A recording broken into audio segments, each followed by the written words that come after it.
Hello, everyone. Welcome back for another episode of the Auction Block. I am James McCartney, Senior Numismatist here at Stack's Bowers, and we'll be joined again by my colleague Chris Ortega from our California office. We are going to be talking about a few upcoming auction highlights from some of our sales. So give me 1 second. I will bring Chris Ortega on to the broadcast, and we can get started. Let me see if I can find him. Let's see if Chris is paying attention. There we go. James, Chris. Good. How are you? Chris, I love that shirt. I'm very, very excited about that shirt. It's a James McCartney inspired shirt. I'm very, very proud that that's the case. So how's California? How's the California office? How are our upcoming auctions shaping up? Good. We're getting ready to going towards the end of our June auction of U.S. coins. Okay. We have our world auction tomorrow of April CCO world auction that has some nice world medals that we'll be discussing today. And yeah, it's shaping up to be a good auction season. I'm excited for it, and I guess today's IG Live is going to be a little different. I know we've typically covered U.S. coins. Right. Tomorrow's sale is a World Collector's Choice online auction with world medals. Now, James, let me ask you some questions. Sure. Shoot. I know with U.S. coins, first of all, what would you say the big difference between collecting U.S. coins and medals are? Sure. I mean, I think there's a lot of answers to that question. I mean, your very question holds a key. You're big. When you say big difference, we're talking about round metallic objects of an entirely different format. You know, these are usually much bigger. These are thicker things with higher relief. You know, they're struck with different methods and for different purposes. So, you know, even though they are usually round and metallic like a coin, they really have entirely different purposes. You know, whether that's to commemorate an event or celebrate someone. There's really an endless reason for medals to have been produced. But potentially they just display beautiful artwork. There's a lot of differences between medals and coinage. But you know, of course, we deal with everything from tokens, medals, coinage. You know, it's we have an appreciation for whether it's a medal, a U.S. coin. You know, there's something very interesting about it that appeals to the collector in all of us, and especially here at Stack's Bowers, we're collectors ourselves. So we. You know, even though today's broadcast is on some slightly more esoteric items, they're no less interesting. So you brought up a good point. So I know the U.S. government, or not just the U.S. government, but any government, when they're dealing with currency, you know, coins are struck by the government. Sure. Who strikes the medals? Oh, well, I mean, it certainly can be a government. You know, you have, again, a wide range. Some of the medals we'll be discussing today were struck at the Paris Mint, which is kind of famous for their medallic production going back many, many centuries. The U.S. Mint struck tons of medals. They still produce medals. I mean, some of their medals from the mid-19th century are some of the rarest, most valuable.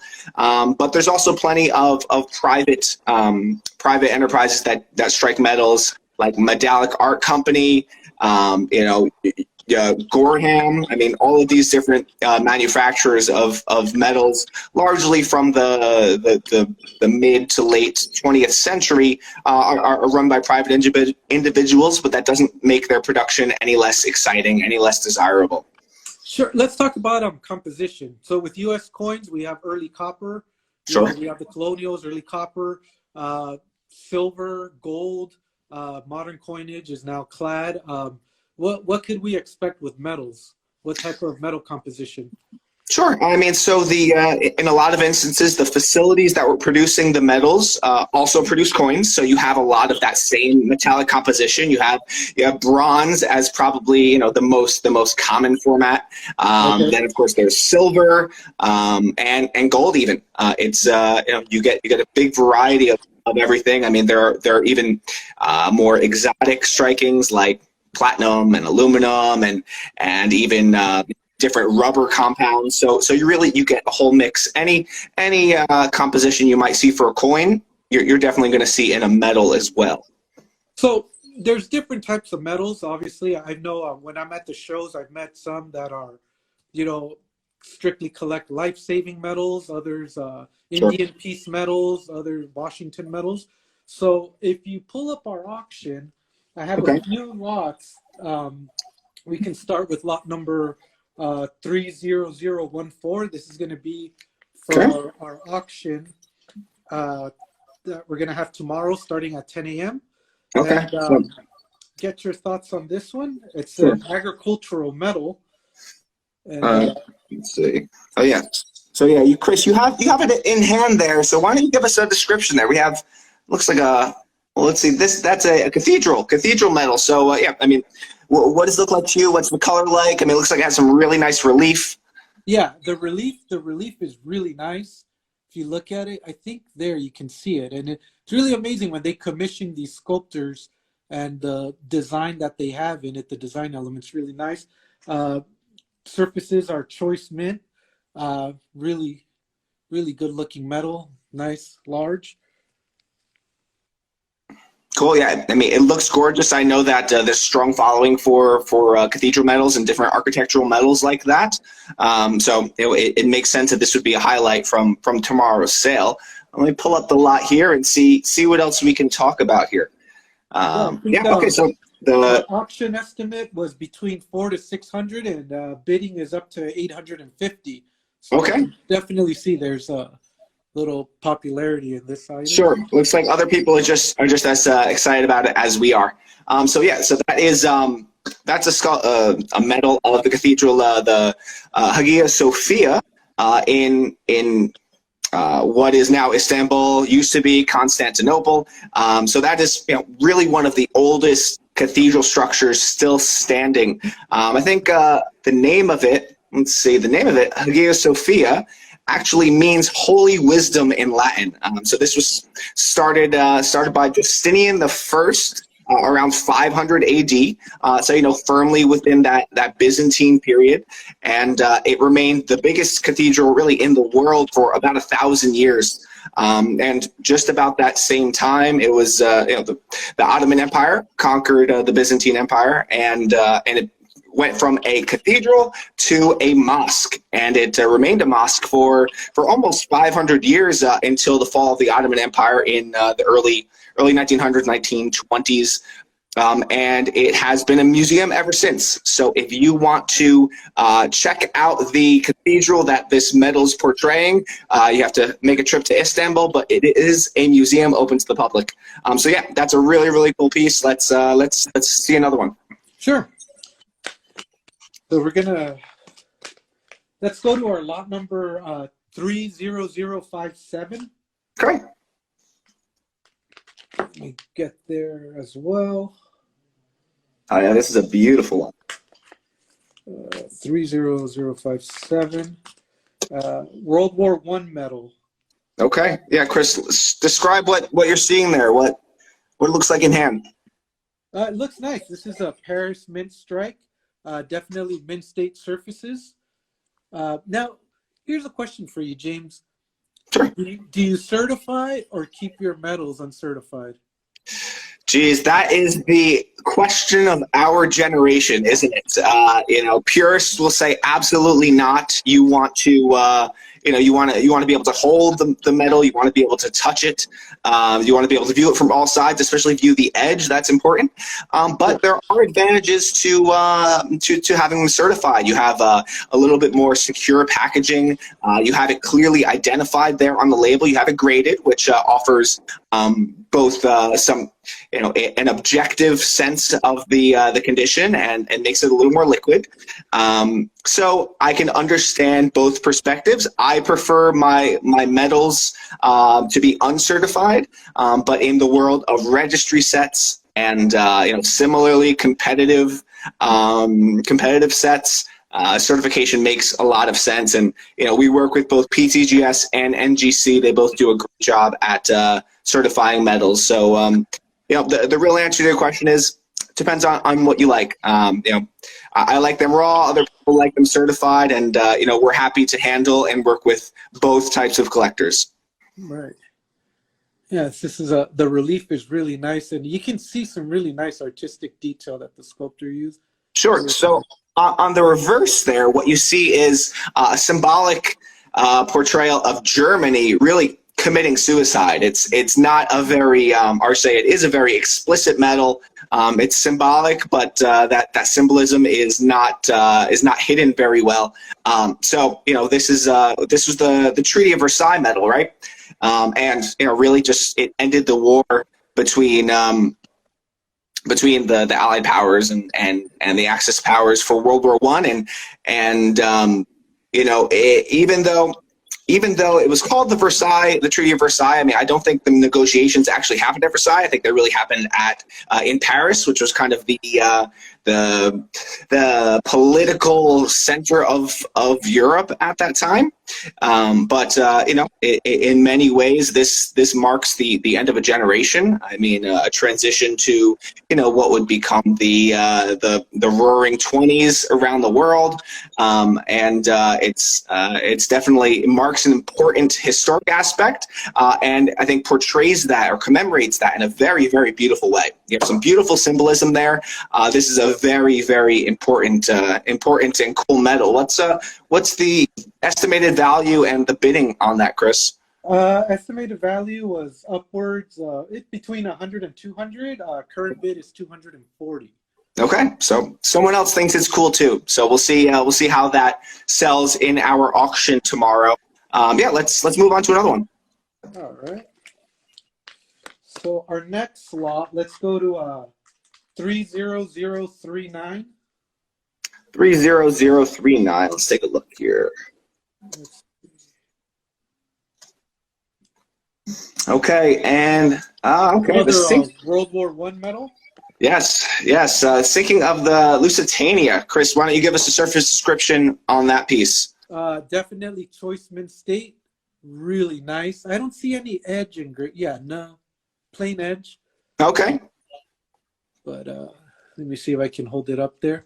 But really, really nice artistic piece. Sure. A lot of detail on both the obverse and reverse. Kind of like the previous medal. I mean, this one has really global appeal, or at least global implications. The sinking of the Lusitania was really a passenger ocean liner that was going between Europe and New York, and it was sunk by a German U-boat. So this actually echoes. So the sinking happened. Let's see, it was sunk in 1918. So sunk in. Oh, wait a minute. Let's see. Maybe a little too late. Yep, 1915. May 7th, 1915. And really, this was only a couple years after the sinking of the Titanic, which is maybe more familiar to the layman. In April of 1912, Titanic sank. And then we have, just a few short years later in 1915, this was sank by a German U-boat. So it really illustrates the danger of crossing from Europe to America in the early 20th century. I mean, when we board a flight, we're not thinking that we take our life into our hands, but really that's what we were doing there. Sure. So I guess some of us do. But most important to point out is that the sinking of this, I think just about 1,200 people died, passengers and crew. About 600 or 700 were rescued, but 1,200 died. And of those 1,200, there were about 130 U.S. citizens. So really what this did was this propelled America into the war. This in a similar way that Pearl Harbor brought America into World War II. This really brought us into World War I. Maybe it woke the sleeping giant, as someone would later say. This brought America into World War I, it was really a very upsetting event for most of Americans and most of the United States that really wanted to stay out of the messiness that was in Europe at the time. We really viewed ourselves as isolated from that, but it was clear through the death of about 130 Americans on this sinking from this German U-boat attack that we couldn't stay out of the war even if we tried. It was, for the longest time, the British would claim that this was purely a passenger ship, but it was later discovered or admitted that it was carrying munitions, weapons, cartridges, and those still remain on the wreck and are dangerous to salvagers. So, it's a passenger ship carrying passengers, but wasn't entirely innocent. A really cool medal, historic medal, definitely important for a lot of different collectors for a lot of different themes. So this is already I think we estimated it upwards of 450. Okay. So the current bid is 460. So it's about there. What we sure. Yeah, it's above our high estimates. I mean, a lot of interest in that, and they still have another day worth of bidding. So we'll see where it goes. So we'll put this one down, and we'll move on to. Let's look at lot 30049. Okay. 30049. Okay, this is a dramatic, evocative medal. Give us a description there, Chris. It's a Paris mint struck, definitely mint state. This one does have some engraving on the edge. You can. It's probably going to be a little tough to tell, but it says bronze. Okay, sure. Most of them have been plain edge. This one, it says bronze on it, but let me see if I can lift it up there. Sure. Yeah, we see a really beautiful depiction of a tank with some type of goddess on the top of it, I assume.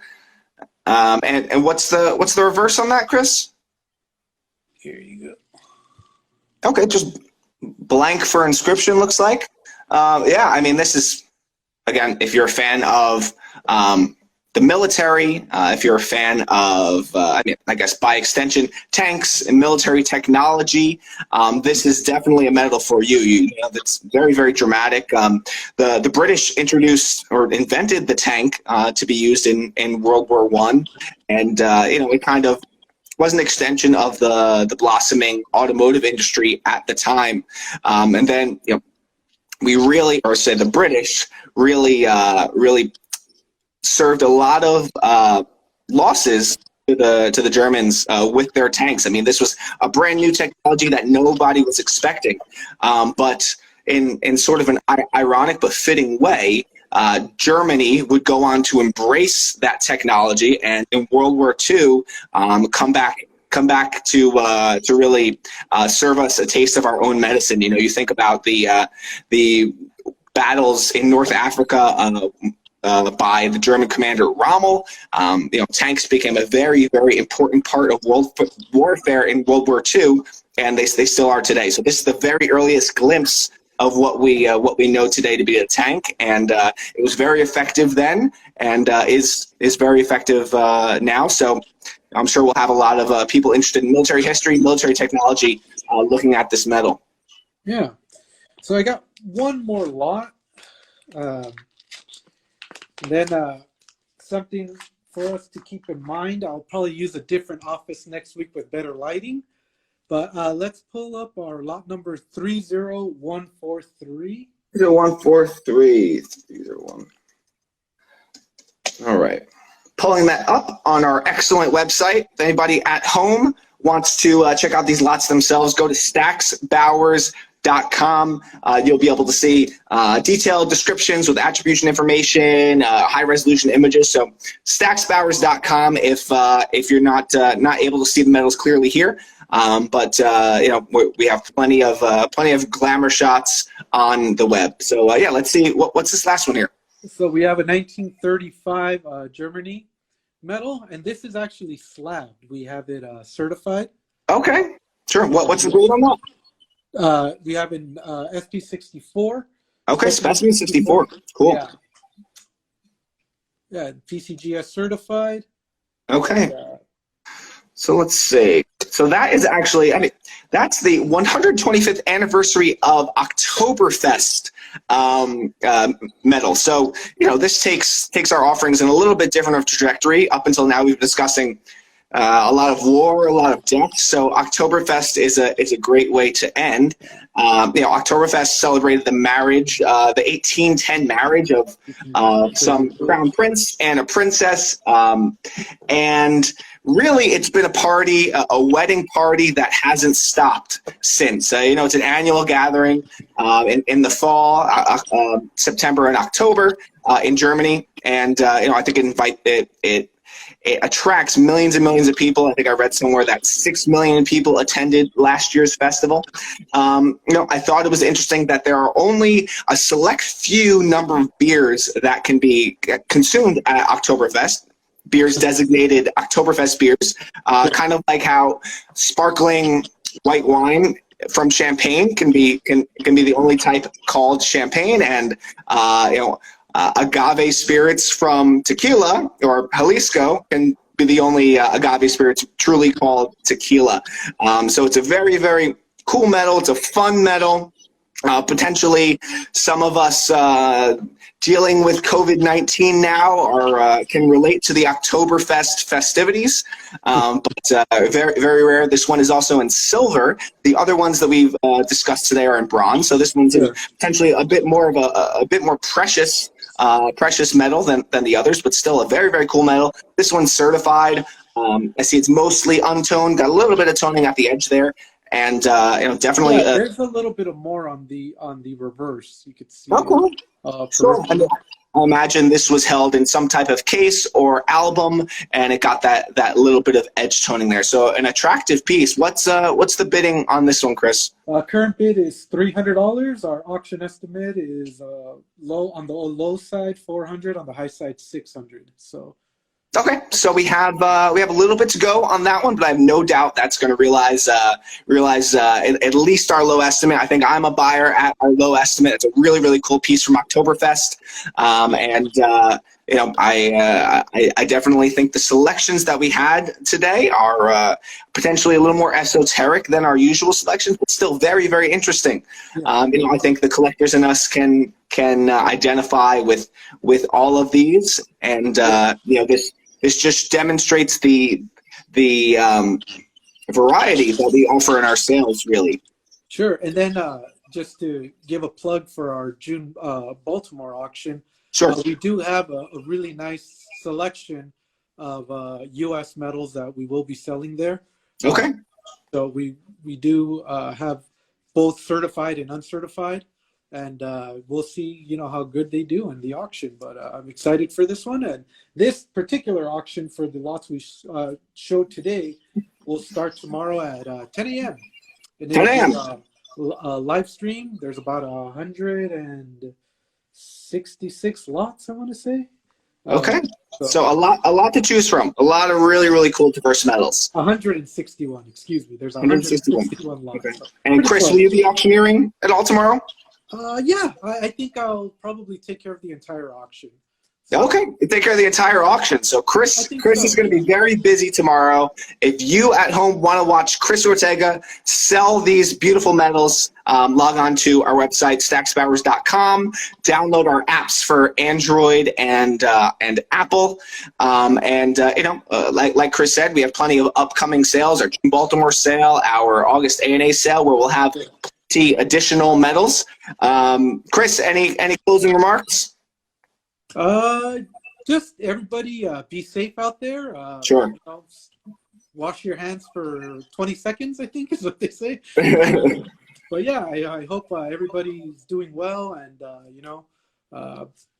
if you have any questions for us, of course you can reach me or James on Instagram or in our email, and we're more than happy to help you out with anything you may need. Yeah. Like Chris said, I'm James McCartney. I'm in our New York office. We have Chris Ortega in our California office. Email us, DM us on Instagram. We'll be able to help you with anything that you might need. And thank you for watching. And catch us here every Tuesday talking about auction highlights. So thank you very much, and we'll see you guys next week. Chris, take care. All right. Take care.